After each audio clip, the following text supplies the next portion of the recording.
मुरे साहब, भारतीय वज़ीर आज़म नरेंद्र मोदी सियासत तां रिटायरमेंट जो ऐलान करे छॾियो आहे, तव्हां कीअं था ॾिसो?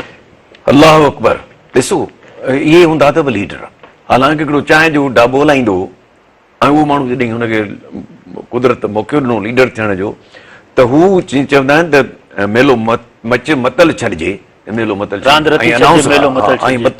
16 सेप्टेंबर चए थो 2025 मुंहिंजो आख़िरी ॾींहुं हूंदो एज़ प्राइम मिनिस्टर। तमामु वॾो ऐलान आहे ऐं इहो उञाण आहे त इहे हूंदा आहिनि लीडर जेके पंहिंजे मुल्क ऐं क़ौम जे मफ़ादनि में सोचींदा आहिनि। असां वटि बि आहिनि लीडर इन ई लेवल जा, उन ई तक़रीबन एज ग्रुप जा। ज़रदारी साहिब जी उमिरि हींअर 70 साल आहे, मोदी जी उमिरि 74 साल आहे, माना 70s में थिया ॿई। नवाज़ शरीफ़ जेको आहे सो 75 साल जो आहे, त 75 साल जो नवाज़ शरीफ़ ऐं मोदी तक़रीबन साल जो को वॾो फ़र्क़ु न आहे। ऐं ज़रदारी साहिबु उन्हनि खां नंढो आहे, 70 साल जो आहे।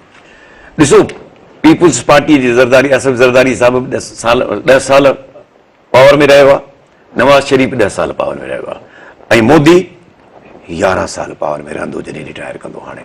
जी त मूंखे तव्हां हिकिड़ी ॻाल्हि ॿुधायो त हुन मुल्क खे किथे पहुचायो आहे, हिन मुल्क खे किथे पहुचायो आहे।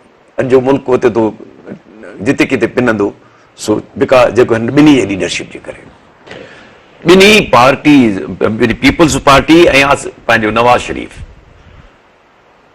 PMLN, ॿिन्ही तक़रीबन 10 साल प्राइम मिनिस्टर जो टेन्योर गुज़ारियो आहे। ऐं बदकिस्मती ॿिन्ही जी जो ॿई बीमार आहिनि। हू जॾहिं प्रेशर थो अचे त प्लेटलेट्स ख़तम थियो वञनि, दिलि जो मरीज़ अलाए 100 मर्ज़ चढ़ियो वञनि, पछाड़ियो मरे थो।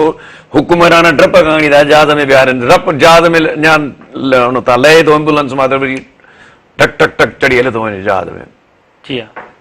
ज़रदारी साहिबु केतिरे वक़्त खां जॾहिं जेल में हूंदो आहे त सख़्तु बीमार हूंदो आहे, ॻीचीअ में विझंदो आहे, लठ खणंदो आहे, हाणे त वरी बीमार थी पियो आहे।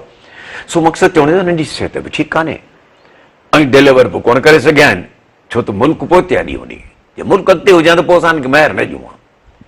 हुन हिंदुस्तान खे एतिरो मथे खणी वियो आहे जो हींअर हिंदुस्तान दुनिया जे इकोनॉमीज़ में ॿिए 3 नंबर ते आहे, 4थे नंबर ते आहे, टॉप ते।